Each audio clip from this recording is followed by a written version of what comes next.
It's a super Sunday today. It's the Asia Cup final between India and Bangladesh. But from Bangladesh's perspective, it's much more beyond just a cricketing final.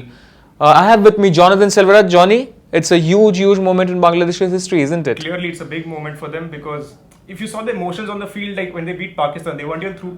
They just got through the final. They hadn't won anything yet. The players are running on the field. The Prime Minister of the country is in the stand. She's cheering for them. Our guy in Dhaka, Shamik, he's saying that these guys are going crazy. They're partying on the roads. There's song and there's dancing going on over here. Proper carnival out there. It's a carnival out there.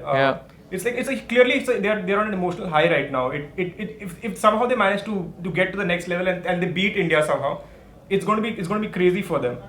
And you have to realize, you have to put this into perspective because Bangladesh have been in this situation before. This is similar to the time when the World Cup, where they got to the quarterfinal for the first time when they beat England. And it was a nail biter of a match there also. Right. Rubel Hussain picked up those crucial wicket right in the end. And of course they played India and then it went downhill. Yeah, it was again India back then. But you somehow have a feeling that Sunday's match, it's not just about an Asia Cup final again. It's also about carrying forward that momentum to World T20 because it starts almost right after. And there's an irony right there if you think about it, because Bangladesh, assuming they win the Asia Cup, they haven't got to the main draw of the World Cup. T20 World Cup. So they have to play the qualifiers. They have to play the qualifiers along with the other minnows. So the irony, there's an irony right there.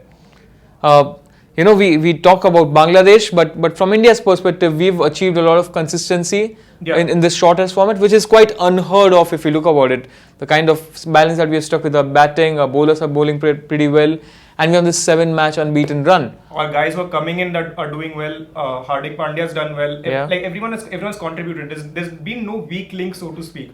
Only weak link perhaps can be the openers, but I guess that's something that should not worry Dhoni a lot.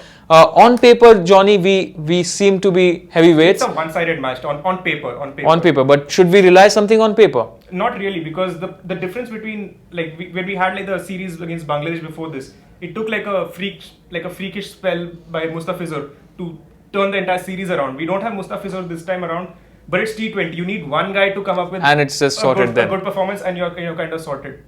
It's looking a pretty interesting match out there, though it may not seem to be much of a contest on paper. But it'll all boil down to how Bangladesh handle the expectations of their home crowd. India might be playing their carefree cricket, but we'll see, and we'll see how things really end up on Sunday. Keep watching The Dugout.